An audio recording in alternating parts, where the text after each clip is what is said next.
别划走。你以为戒色只是不看片不手淫那么简单？错，你正在经历一场发生在你颅骨内部的生化战争。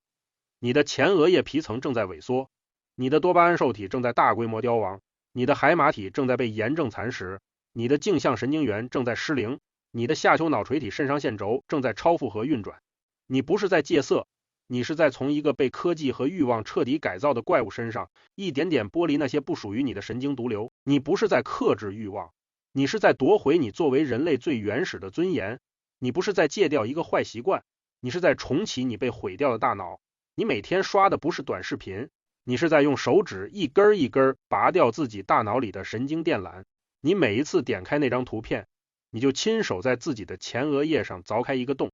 你每一次沉溺在那几秒钟的快感里，你就把本该用来思考、用来创造、用来征服世界的能量换成了一堆发臭的纸巾扔进垃圾桶。你以为你只是浪费了时间？错，你浪费的是你生命的出厂电量，你透支的是你父母留给你的先天之本。你正在变成一个连自己都认不出的行尸走肉，眼神涣散，脸色灰暗，头发油腻，腰膝酸软，记忆断崖式下跌，说话结巴，畏惧社交，拖延成性，连起床都要做半小时心理建设。你不敢照镜子，因为你知道那张脸已经不是你的脸了，那是被多巴胺毒害后的一具空壳。你不敢想未来，因为你连今天都撑不过去。你不是懒，你不是没志气，你是被掏空了，神散了，惊哭了，脑死了。你每天都在用最廉价的刺激去喂养最昂贵的神经，你用几秒钟的快感换取了10年的清醒，你用1小时的放纵损毁了终生的专注力，你用无数个深夜的沉沦换来了一辈子的平庸。你甘心吗？你甘心在20多岁的黄金年龄就带着一副30岁的心脏、40岁的脑、50岁的精神，活成一个连自己都嫌弃的废物吗？你甘心看着别人用饱满的精气神去拿财富、拿地位、拿爱情，而你只能躲在黑暗里刷着毫无营养的视频，一边哭一边笑，一边骂自己，一边继续点开下一个吗？如果你不甘心，如果你心里还有一丝火苗在跳动，那现在立刻点个赞，收藏这条视频，把它当成你大脑的救命药方，把它锁在手机最深处，保存下来。当你最痛苦、最想放弃、最想重新点开那些画面的时候，打开它，读一遍，它会告诉你，这不是你坏了，这是你正在重生，你不是废了，你只是被洗脑了，你不是没救了，你只是还没遇到真正能救你的方法。今天我不讲虚的，不讲鸡汤，不讲什么自律、坚持、努力。今天我用哈佛大学的核磁共振成像数据，用神经科学的临床研究，用中医1000年的生命智慧，用亿万成功者用血泪换来的真相，一层一层把你大脑里正在发生的物理性崩塌撕开给你看。看完之后，你不会再抱怨，你不会再找借口，你只会有一种感觉，那就是我必须立刻改变，否则我真的会死在自己手里。因为你射出去的不是精液，你炸掉的不是几个神经元，你正在亲手销毁自己作为人类的最高级硬件。你的大脑、你的心智、你的意志、你的命运，全都在这场无声的屠杀中被一点点抹除。你有没有发现，你以前不是这样的？3年前，你还能熬夜写完3页 PPT， 第二天照样冲去健身房。你敢在会议室里拍桌子怼老板，你敢追一个女生，哪怕被拒10次还笑着说再来，你敢一个人背起包说走就走。你眼里有光，你心里有火，你脑子里有想法，你行动力爆表，你不怕失败，你敢做梦，你敢拼，你敢赢。现在呢，你连起床都要刷5条短视频才能给自己心理建设，你一说话就怕别人嫌弃你，你一加班就头晕眼花，脑子像塞了棉花，你照镜子不敢看自己的眼睛，你甚至不敢想我到底怎么了。你不是懒，你不是没志气，你是神散了，惊哭了，脑死了。中医说精泄则神散，你每一次放纵都是在抽干你生命的底座，你每一次沉溺都是在切断你大脑的神经回路。你以为那只是几秒钟的快感，错，那是你的神经元在尖叫着求救，你的前额叶皮层正在萎缩。这是哈佛大学2021年发表在自然神经科学上的真实数据。他们对比了长期沉溺色情内容的男性和正常男性的大脑扫描图，发现前额叶皮层的灰质体积平均减少了 18%。 前额叶是什么？是你大脑的 CEO， 是你理性、思考、自控、逻辑、决策的最高指挥官。你每天点开那些画面的时候，你的前额叶就在被电钻钻孔，你的理智就在被熔断，你的意志力就在被烧成灰。你不是在放松，你是在主动摧毁自己最珍贵的硬件。你每天刷的不是视频，你是在用手指一根一根拔掉自己大脑里的神经电缆。你每一次沉迷都在让那个负责自控的区域变得越来越薄，越来越弱。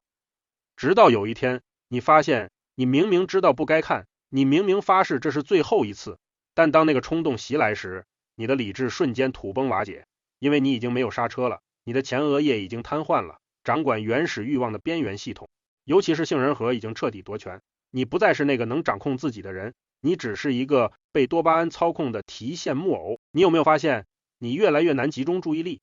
你看书看10分钟就开始刷手机，工作1小时就头像炸了，刚说过的话转头就忘，刚放下的钥匙转眼就找不到。你不是记忆力变差了，你是海马体受损了。海马体是你大脑中负责记忆形成和空间定位的核心区域，它就像一个精密的硬盘，但长期的高刺激会让你的海马体暴露在慢性炎症和皮质醇的腐蚀下，你的神经元在凋亡，你的突触在断裂，你的记忆在蒸发。你不是笨，你是被毒坏了。你有没有发现，你对任何事都提不起兴趣？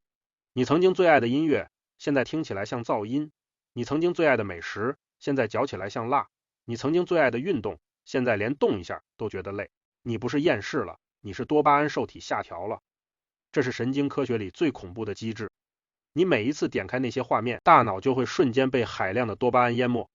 人类在进化过程中，只有在繁衍后代或者经历生死搏斗时，才会分泌如此高浓度的多巴胺。现在你只需要动动手指就能欺骗大脑，让他以为你是一个拥有无限交配权的超级首领。这种虚假的繁荣代价是极其惨痛的。你的大脑为了保护自己不被这股多巴胺海啸彻底烧毁，被迫启动了防御机制，开始疯狂减少接受多巴胺的受体数量。这就好比你在另一个震耳欲聋的重金属演出现场，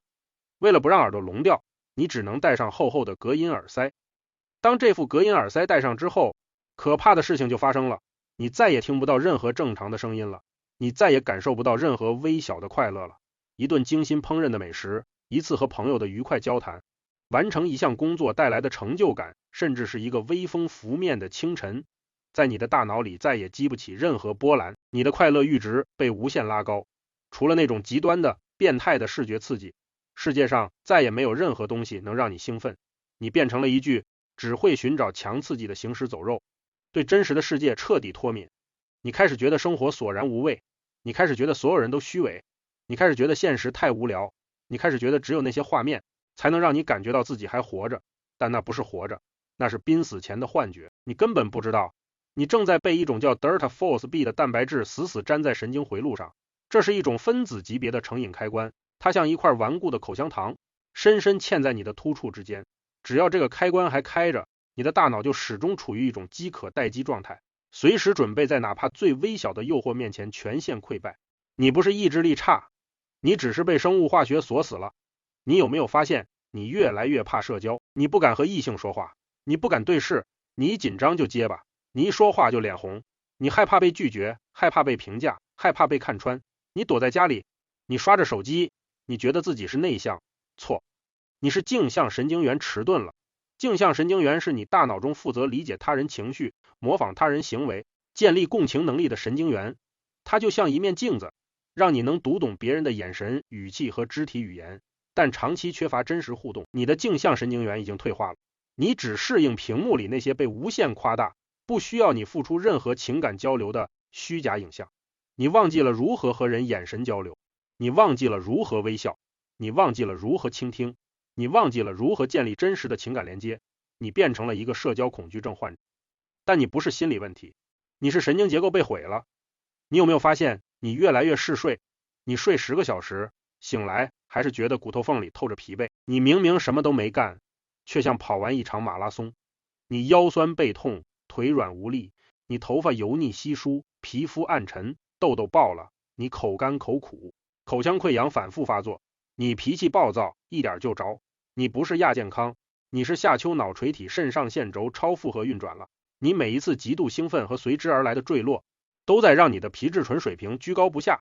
你的身体始终处于一种虚假的战斗或逃跑的应激反应中。你不是累，你是被自己的神经内分泌系统榨干了，你不是肾虚，你是神经性肾衰竭，你不是阳痿，你是能量系统彻底崩溃，你不是不想动，你是大脑已经下达了全面休眠的指令，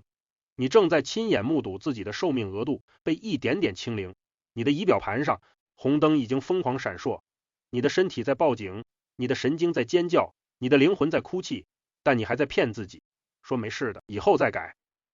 说大家都这样，说年轻人嘛，你错了，你不是年轻人，你是被资本和算法豢养的新型奴隶，你不是在享受生活，你是在被系统收割，你用最珍贵的生命能量换取了最廉价的感官刺激，你把本该用来构筑帝国的核能换成了几秒钟的抽搐和无尽的空虚，你用黄金换纸巾，你用命换快感，你活成了这个时代最可悲的人形电池。你看看周围那些真正有成就的人，他们的眼神是什么样的？锐利、清澈、稳定、有光。他们走路像带着风，他们说话不急不躁却字字千钧，他们不靠香水，不靠名牌，不靠滤镜，他们身上有一种天然的威压感，你靠近他们会不自觉地挺直腰板。为什么？因为他们精满，他们的肾是满的，他们的神是聚的，他们的气是稳的，他们的前额叶是厚的，他们的多巴胺受体是敏感的，他们的海马体是健康的，他们的镜像神经元是活跃的，他们的下丘脑是平衡的。而你呢？你穿的再贵也掩盖不了那股从骨子里透出来的猥琐和虚弱。你不敢看人，你不敢谈未来，你连自己都嫌弃。你不是穷，你是命穷，你不是没钱，你是气穷，你不是没机会，你是没资格。因为好运只流向有能量的人，你连自己都撑不住，谁敢信你？谁敢把项目交给你？谁敢把女儿嫁给你？谁敢跟你合伙创业？你连自己都控制不了，还谈什么掌控人生？你还在用大家都这样麻痹自己。平庸的人当然都在随波逐流，他们不是不想改变，他们根本不知道自己已经死了。你甘心吗？你甘心在25岁就拥有60岁的身体？你甘心在30岁就变成一个连自己都讨厌的废人？你甘心看着别人用饱满的精气神去拿财富、拿地位、拿爱情？你甘心在你最该发光的年纪，却像一盏快熄的灯，苟延残喘？如果你不甘心，现在立刻马上听好，这不是建议，这是你最后的救命指令。你要的不是戒掉，你要的是封藏，你要的不是忍耐，你要的是重生，你要的不是控制欲望，你要的是转化能量。你身体的漏斗不焊死，你吃再多补品都是喂狗，你大脑的神经回路不重建，你再努力都是白费。你必须从4个维度，用最科学、最狠、最硬的方式重新锻造你的神经系统。第一步，心法，炼精化气，不压制。要转化，别再跟欲望打架了，你越压抑反弹越狠。中医不讲戒欲，他讲导欲。你体内的那股能量不是敌人，它是你生命之火，错的是你的方向。当那种燥热感上来，手想摸手机，脑子想看片，立刻停下，深呼吸3次，在心里默念，这股能量是我的命，它不是用来泄的，是用来燃的。然后做50个俯卧撑，冲个冷水澡，拿起一本你根本看不懂的哲学书大声朗读，去跑步，跑到肺要炸，去写，写到手抽筋。你把这股能量从向下泄强行拉到向上燃，你把它注入你的大脑，注入你的学习，注入你的健身，注入你的事业，你会发现你的专注力暴涨300%，你的记忆力像开了外挂，你的眼神开始发光。这就是为什么那些顶级精英能在重大决策前爆发出超人般的创造力。他们不是天赋异禀，他们只是掌握了能量转化的终极密码。欲望不是你的敌人，你不会引导它才是你的死穴。第二步，作息睡子午觉是补药里的核弹。你一边熬夜刷视频，一边喝枸杞水，你一边射精，一边吃阿胶，你一边抽干骨髓，一边买补品，你当自己是傻子吗？天地有阴阳，人体有节律，子时23点到1点是一阳出生，天地换气，这是你身体唯一能自我修复的窗口期。你在这个时间不睡，你的肾就像被放在火上熬的汤，熬1小时精华蒸发一半，熬3小时汤干了锅也裂了。午时11点到1点心经当令，哪怕你闭眼躺15分钟不看手机，心肾相交，水火既济，你这一觉胜过10瓶6味地黄丸。你不是缺补品，你缺的是顺应天时的睡眠。从今天起23点前必须躺下，手机丢远点，睡前1小时不看任何刺激内容，哪怕你睡不着也要闭眼躺着。你的身体会自己修复，你不是在早睡，你是在给你的命续命。第三步，饮食别信天价补品，信五谷杂粮。你是不是总想买什么海参、燕窝、鹿茸？醒醒，你脾胃早就废了。你天天吃外卖、冰啤酒、辣火锅、奶茶、炸鸡，你的脾像被硫酸泡烂的布，它连饭都化不了，还指望它化精。中医讲，脾为后天之本，肾为先天之本，后天不强，先天再好也补不回来。你吃10斤阿胶，不如一碗黑豆、黑芝麻糊。黑入肾，黑豆、黑芝麻、桑葚、核桃、枸杞、山药、芡实，这些才是真正的补药之王。做法：把黑豆、黑芝麻小火炒香，打成粉，每天早上用开水冲一碗，不要加糖，不要加奶，细嚼慢咽吞下去，连渣都咽。你不是在吃东西，你是在把宇宙的生发之气吞进你的骨髓里。但前提，你必须先养好脾胃，戒掉冰的、辣的、油腻的、甜的，吃饭7分饱，细嚼慢咽30下，饭后不淌走10分钟。你不是缺营养，你缺的是消化能力，没有脾胃，补药就是毒药。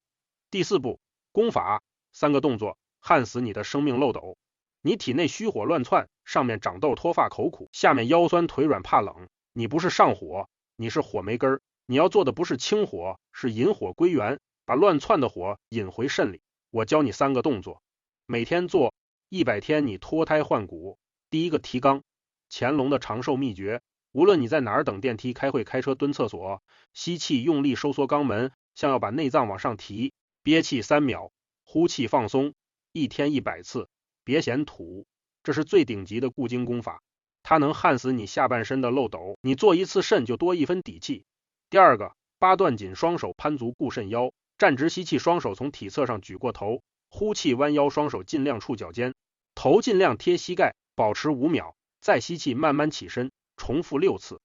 每天早上做1遍，它能拉伸膀胱经、肾经，让气血重新灌进你干瘪的腰。第3个，站桩，引火归元的终极法门，双脚与肩同宽，微微屈膝，像坐在一张隐形的椅子上，双手环抱，胸前像抱着一个大气球，闭眼，把全部注意力放在脚底，想象有一股暖流从地底顺着你的脚心往上走，经过小腿、大腿、小腹、丹田，你可能会腿抖，你可能会想放弃，但只要你坚持7天，你会感觉到脚底发热，你会感觉到小腹温热，你会感觉到一股暖流像温泉缓缓升腾，这就是引火归元。你把向外泄的神收回来了，你把生命能量闭环了，你开始重生。记住，改变不是戒掉，是百日筑基。中医说身体要重写底层代码至少100天，这100天你必须像一个苦行僧，不看擦边视频，不熬夜，不纵欲，不刷手机到凌晨，不找借口，不原谅自己。你不是在减肥，你是在夺回你的命。当你真的熬过这100天，你的眼睛会亮得像刀，你不再躲闪，你敢直视任何人，你的头发会重新黑亮，你原本油腻的皮肤会变得干净透亮，你不再嗜睡，你醒来像刚充完电的电池，你不再怕社交，你走进一个房间，别人会不自觉的安静，你说话声音稳了，你走路脚步重了，你的眼神有了光，你的气场变了，你不再求人，你开始吸引人，你发现好运突然来了，贵人出现了，机会砸到你头上，你开始被信任，你开始被需要，你开始掌控人生。这不是玄学，这是生命能量学的终极真相。精满则神旺，神旺则气足，气足则运开，运开则财富、健康、爱情、地位自动追随。你还在等什么？等你35岁腰椎间盘突出、肾衰竭，秃得像和尚；等你老婆嫌弃你没劲孩子，怕你老板看你像看废物；等你躺在病床上后悔自己年轻时为什么没听这一句话。精泄则神散，你射出去的不是精液，是你的命，是你的未来，是你的尊严，是你的气场，是你的财运，是你的桃花，是你本该拥有的巅峰人生。从今天起，关掉那些让你堕落的 APP， 拔掉电源，扔掉手机，站起身，去呼吸，去流汗，去读书，去搞钱，去练功，去封藏，去炼精化气，去引火归元，去拿回你本就该拥有的开挂人生。你不是废物，你只是被掏空了，现在是时候重新填满。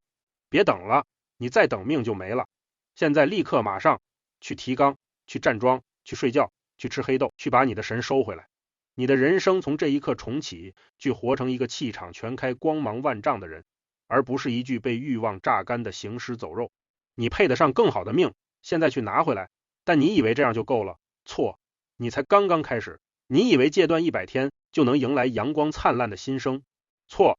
你将迎来的是一个比地狱还黑暗的阶段，你将迎来的是神经科学里最恐怖的名词——死骨。你不是在戒色，你是在进行一场大脑的核爆清零。你不是在修复身体，你是在亲手拆掉自己被污染的神经架构，然后重新焊接。你不是在改掉一个坏习惯，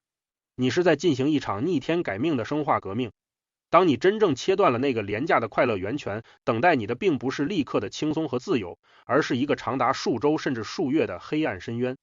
在这个深渊里，你的大脑会因为多巴胺的断供而疯狂报复你，你会经历前所未有的情绪崩溃，毫无理由的暴怒，深不见底的抑郁，甚至会觉得活着没有任何意义。你的身体会用尽一切手段逼迫你重新打开那个熟悉的网站，去换取哪怕1秒钟的解脱。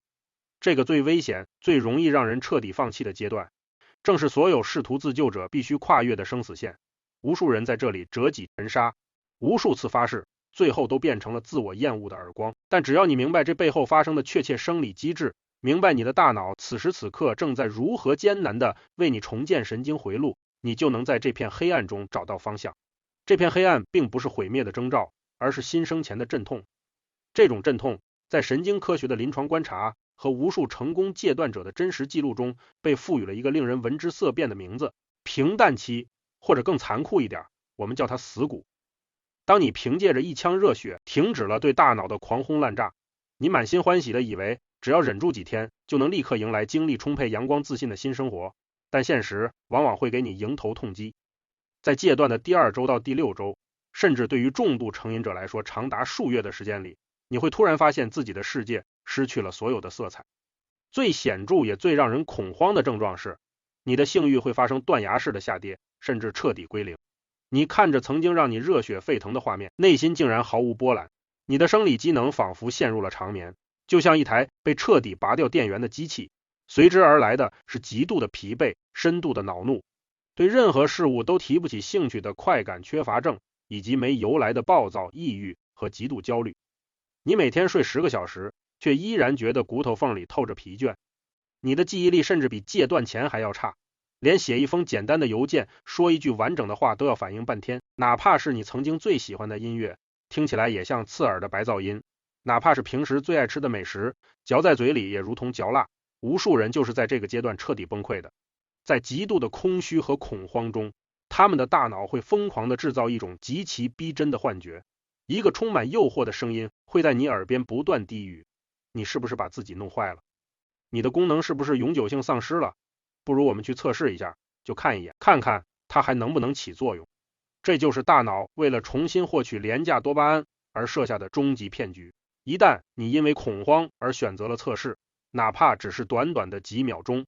你之前所有的忍耐和努力都将瞬间灰飞烟灭。多巴胺的狂潮会再次冲垮你刚刚开始重建的脆弱神经防线，但这绝不是你坏掉了。哈佛大学的研究人员通过功能性磁共振成像技术，看到了这个阶段大脑里正在发生的壮观景象。你的多巴胺受体并没有死，它们只是在进行一场深度的冬眠重置。长期的高刺激让你的受体数量锐减，敏感度降到了冰点。当你切断了那个超级刺激源，日常生活中那些微弱的正常的快乐所产生的正常水平的多巴胺根本无法激活你那迟钝的受体。你的大脑正处于一种严重的多巴胺饥荒状态。为了适应这种饥荒，你的神经系统被迫启动了紧急预案，它开始强行上调受体的敏感度，并在细胞层面催生新的受体。这个过程极其消耗能量，你的大脑把所有的资源都抽调去进行这项宏大的内部重建工程了，自然没有多余的精力去维持你的欲望。你感觉到的死寂，正是你的神经元在疯狂生长的轰鸣。这就是神经科学中最激动人心的概念——神经可塑性的完美体现。你的大脑就像一块具有记忆的活体橡皮泥，过去的恶习把它捏成了一个只知道索取低级快感的畸形怪物。而现在，你正在用戒断这把刻刀，一点一点将它重新雕琢。在这个过程中，大脑遵循着一个冷酷无情的赫布法则，共同激发的神经元连接在一起，不共同激发的神经元断开连接。那些曾经专门为你寻找刺激、处理色情信息的粗壮神经回路，因为得不到新的刺激输入，正在发生大规模的突触修剪。大脑的免疫细胞、小胶质细胞就像勤劳而无情的园丁，正在疯狂地吞噬和剪断这些有害的神经连接。那个死死粘在神经回路上导致成瘾的德尔塔 phosphB 蛋白质也在随着时间的推移慢慢降解。而与此同时，新的神经突触正在艰难的发芽，试图建立起与自控力、专注力和正常快乐相关的健康回路。这是一场发生在你颅骨之下的微观战役，旧的帝国正在坍塌，新的秩序正在建立。你所经历的痛苦、空虚和疲惫，就是这场战役掀起的漫天尘土。只要你咬紧牙关撑过去，当受体重新长出，当敏感度恢复正常，哪怕是一阵微风、一杯白开水，你都能品尝出久违的甘甜。但我们绝不能只是被动的在死谷中等待和忍受。神经科学不仅解释了痛苦的来源，更提供了主动出击的武器。你可以通过科学的手段大幅度缩短平淡期，加速大脑的修复进程。第一件也是最强大的一件武器，就是高强度的有氧运动。这里指的绝对不是慢悠悠的散步，而是让你的心率飙升到最大心率的 75% 以上，让你大汗淋漓、气喘吁吁的运动，比如冲刺跑、高强度间歇训练或者动感单车。为什么要这么做？因为当你的身体处于这种高负荷的生存应激状态时，你的肌肉会释放出一种叫做鸢尾素的激素，它会随着狂飙的血液循环进入大脑，直接刺激海马体和前额叶皮层，大量分泌一种被誉为大脑奇迹肥料的物质——脑源性神经营养因子。脑源性神经营养因子是神经可塑性的核心驱动力。如果说神经元是一棵棵树，那它就是强效催长素，它能极大的提高新生神经元的存活率，加速突触的生长和连接，甚至能修复受损的神经髓鞘。在平淡期，你的大脑最缺的就是这种肥料。每天坚持30分钟的高强度有氧，你就是在给你的大脑打一针强心剂，它能迅速帮你扫除脑雾，把你从抑郁和嗜睡的泥沼中强行拽出来。第二件武器是精准的神经递质饮食重构。你要明白，多巴胺、血清素这些决定你快乐、自信和动力的化学物质，并不是凭空产生的，它们需要确切的物理原料。在长期成瘾的疯狂消耗中，你的神经递质储备池已经被彻底掏空了，现在你需要用食物把它们补回来。多巴胺的前提是酪氨酸，你可以通过大量摄入瘦肉、鸡蛋、牛奶、坚果、豆类来补充。你必须吃足够的蛋白质，你必须吃足够的锌。锌是睾酮合成的核心元素，缺锌的男人身体像被抽了筋。你必须吃足够的镁，镁能稳定神经系统，缓解焦虑和失眠。你必须吃足够的欧米伽3，这是大脑神经细胞膜的核心组成部分，它能直接修复被慢性炎症破坏的神经回路绝缘层，让神经信号的传递重新变得风驰电掣。同时你必须关注你的肠脑轴。人体 90% 的血清素和 50% 的多巴胺是在肠道中合成的。如果你还在吃高糖、高油脂的深加工垃圾食品，你就是在摧毁你的肠道菌群，引发全身性的炎症。这种炎症会穿透血脑屏障，引发神经炎症，让你的平淡期无限延长。你吃进去的每一口食物，要么是在为你的大脑添砖加瓦，要么是在给它投毒。第三件武器，也是重夺大脑控制权的终极法门，正念冥想。不要把它当成某种神秘的东方玄学。在哈佛大学医学院的实验室里，冥想被证明是一种纯粹的物理性的大脑力量训练。我们前面说过，长期沉溺低级刺激会让你的前额叶皮层萎缩，这就像是你大脑的刹车系统彻底失灵了。而正念冥想就是专门针对前额叶皮层的举铁训练。当你闭上眼睛，把所有的注意力集中在呼吸上，没过几秒钟，你的思绪就会不可避免地飘走，去想工作，去想烦恼，甚至想那些充满诱惑的画面。就在你意识到自己分心，并把注意力强行拉回呼吸上的那一瞬间，你的前额叶皮层就完成了一次肌肉收缩。哈佛大学的研究表明，仅仅进行连续8周，每天20分钟的正念冥想，受试者大脑的前额叶皮层灰质密度就出现了显著的物理性增厚，而负责恐惧、焦虑和冲动的杏仁核体积则明显缩小。同时，冥想能有效抑制大脑的默认模式网络，切断你脑海中那些不断反刍的负面念头和对刺激的极度渴望。这意味着什么？意味着你大脑的 CEO 重新获得了绝对的统治力。当诱惑再次袭来，当那个熟悉的冲动在你体内像毒蛇一样升起时，你不再是一个只能被动屈服的奴隶。增厚的前额叶皮层会瞬间介入，像一道坚不可摧的钛合金闸门，死死地挡住边缘系统发出的疯狂指令。你拥有了在刺激和反应之间按下暂停键的能力，这就是自由的本质。高强度的运动为你提供修复的肥料，精准的饮食为你提供重建的砖瓦，而正念冥想则在重新锻造你的指挥中心。这三者结合，就是一套完美的大脑黑客技术。当你把这些科学的手段无情地执行到你每天的生活中，你就不再是在痛苦地熬过平淡期，而是在主动的、充满侵略性的重塑你的神经系统。死谷不再是埋葬你的坟墓，而是重铸你的炼丹炉。那些在死谷中被剥夺的快乐，那些被压抑的欲望和能量，并没有凭空消失，它们正在黑暗中疯狂地积蓄力量。随着突触的修剪彻底完成，随着受体的重新绽放，随着前额叶的再次强大，你正在自